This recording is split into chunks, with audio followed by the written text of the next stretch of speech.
O título da meditação de hoje é Regras e Mais Regras, e o texto bíblico está lá em Provérbios, no capítulo 6, versículo 23, que diz o seguinte: porque o mandamento é lâmpada e a instrução é luz. Não ultrapassar o sinal vermelho, não andar acima da velocidade, não atravessar fora da faixa para os pedestres. Quando houver um pedestre andando na faixa, você deve parar o carro. Sempre use o cinto de segurança. Bom, essas são algumas das regras, tanto para pedestres quanto para motoristas, para que possam transitar bem. O importante é que a gente precisa entender algumas coisas. Essas são algumas das centenas de regras da legislação de trânsito. É muita coisa. Para quem está no terceiro ano do ensino médio, já está bem mais próximo dessa data, mas quem é mais novo ainda vai demorar um tanto. Eu sei que alguns de vocês logo vão fazer carteira de motorista, e para isso vão precisar ir para a autoescola, aprender também como manusear o carro, e tudo isso vai ajudar muito bem para que você possa conduzir. Mas o importante é que todas essas regras elas servem para uma coisa, eu acredito que vocês vão perceber isso. É verdade. Quer dizer, às vezes não. Elas servem para proteção. Afinal de contas, se a gente não seguir nenhuma dessas regras, o nosso caminho não vai ser muito seguro. Imagina só, você fazendo uma viagem acima da velocidade o tempo todo. Algumas das curvas podem ser perigosas. É a verdade.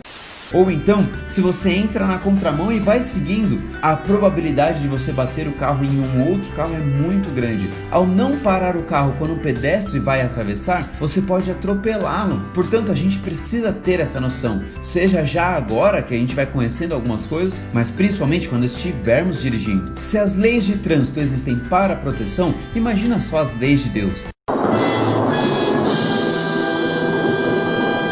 As leis de Deus servem justamente para nos proteger de nos machucarmos desnecessariamente, porque existem machucados que vão acontecer justamente por conta de vivermos em um mundo com esse elemento chamado pecado. Mas se temos a lei de Deus e se seguirmos a lei de Deus, com certeza vamos nos machucar muito menos, porque saberemos tomar as melhores decisões. Você tem uma vida inteira pela frente, portanto, quando for necessário parar um pouco, pare. Quando for para descansar, descanse. Quando for para seguir em frente, vá em frente, mas obedeça sempre às regras de Deus. Essas regras e essas leis, elas servem para nos ajudar, nos conduzir e principalmente nos proteger. Ora comigo, eterno Deus, que ao olharmos para suas regras e leis, também possamos entender que foram criadas para nos protegerem de algumas situações que realmente não valem a pena para a nossa vida. Obrigado por isso e ajuda-nos a ouvir e seguir essas regras, em nome de Jesus, amém. Valeu, galera, e até mais. Olá, tudo bem com você? Daí, você gostou da meditação de hoje? Linda, né? Que bom que você gostou, que realmente ela faça diferença na sua vida, como está fazendo na da professora. Agora vamos começar a nossa aula e vamos então realizar alguns exercícios de revisão a fim de que você relembre o nosso conteúdo do nosso trabalho avaliativo 1, ok? Eu quero lembrar a você que o conteúdo será romantismo e também Iracema, a obra Iracema, que você com certeza já leu porque estava na sua lista de leitura, ok? Então vamos lá resolver as questões objetivas aqui. O povo que chupa o caju, a manga, o cambucá e a jabuticaba pode falar uma língua com igual pronúncia e o mesmo espírito do povo que sorve o figo, a pera, o damasco e a néspera?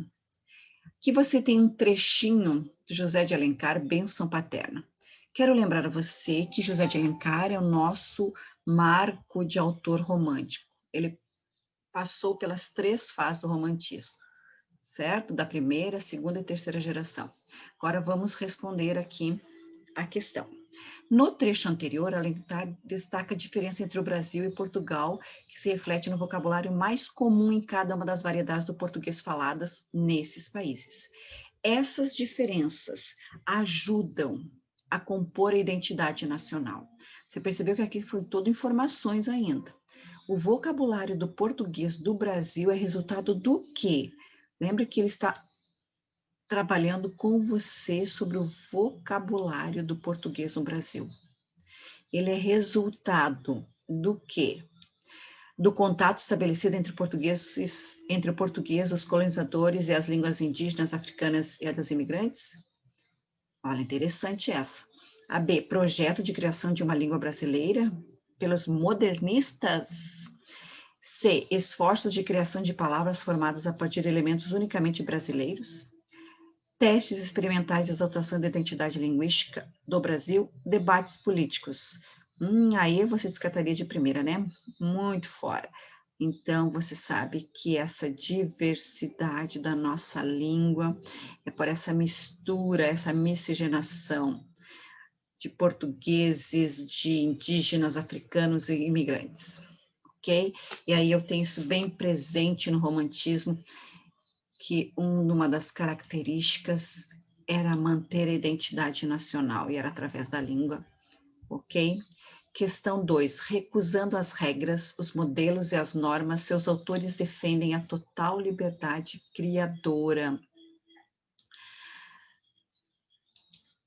Aos gêneros estanques opõe a sua mistura conforme o livre-arbítrio do escritor, a ordem clássica, a aventura, ao equilíbrio racional, a anarquia, o caos, ao universalismo estético, o individualismo ao cosmos, o eu particular, o seu ego constitui a única paisagem que lhe interessa, de tal forma que a natureza se lhe afigura mera projeção do seu mundo interior. Você consegue perceber aqui nos comentários de Marçal do Moisés que ele está se referindo a autores de que movimento mesmo? Bom, olhe só o que você tem aqui. Eu quero que você cuide bem na hora de responder.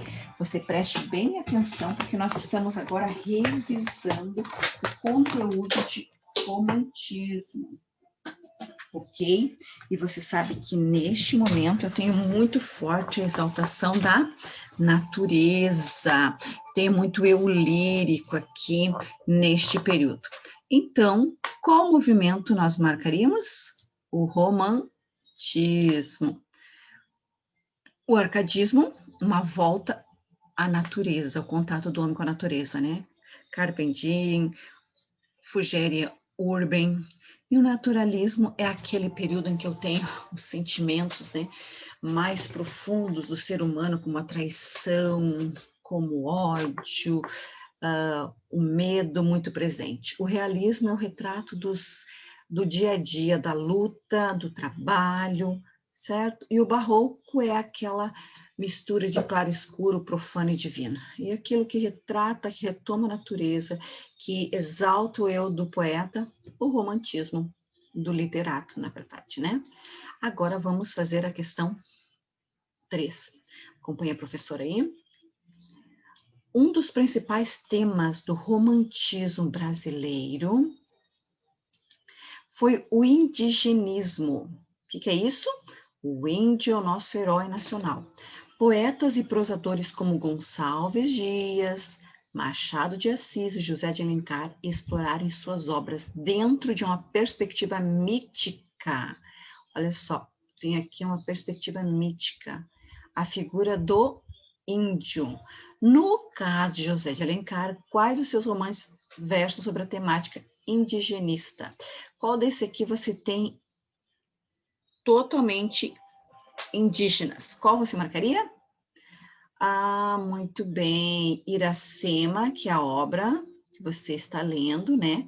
O Guarani e o Birajara, então, que são os índios, indígenas, na verdade, que são os heróis nas obras de José de Alencar. Vamos agora trabalhar com a questão 4, ok? Além, muito além daquela serra caindo azul no horizonte, nasceu Iracema. Iracema, a virgem dos lábios de mel, que tinha os cabelos mais negros que a asa da graúna e mais longos que seu talho de palmeira. O favo da jati não era doce como seu sorriso, nem a baunilha recendia no bosque como seu hálito perfumado. Mais rápido que a ema selvagem, a morena virgem corria o sertão e as matas do Ipu, onde campeava sua guerreira tribo da grande nação tabajara. O pé grácil e nu, mal roçando, alisava apenas o verde pelúcia que vestia a terra com as primeiras águas. Nossa, que descrição maravilhosa dessa indígena, né? Marca alternativa que aponta a característica do romantismo presente no fragmento do romance Iracema, de José de Alencar. A idealização da personagem mediante a associação entre aspectos humanos e elementos da natureza, valorização do regionalismo por meio do registro de palavras e expressões típicas do vocabulário regional, enaltecimento do indígena com o emprego do locus homoenos exigível em cenas da natureza das narrativas clássicas, empoderamento de minorias marginalizadas por meio da escolha de uma mulher morena e indígena para o protagonista da narrativa, uma reflexão crítica sobre a formação do povo brasileiro mediante a identificação de uma mulher como verdadeira representante. Qual você marcaria? Lembra que ele está pedindo o seguinte aqui, ó, característica do romantismo, que nós conseguimos perceber no romance Iracema, José de Alencar.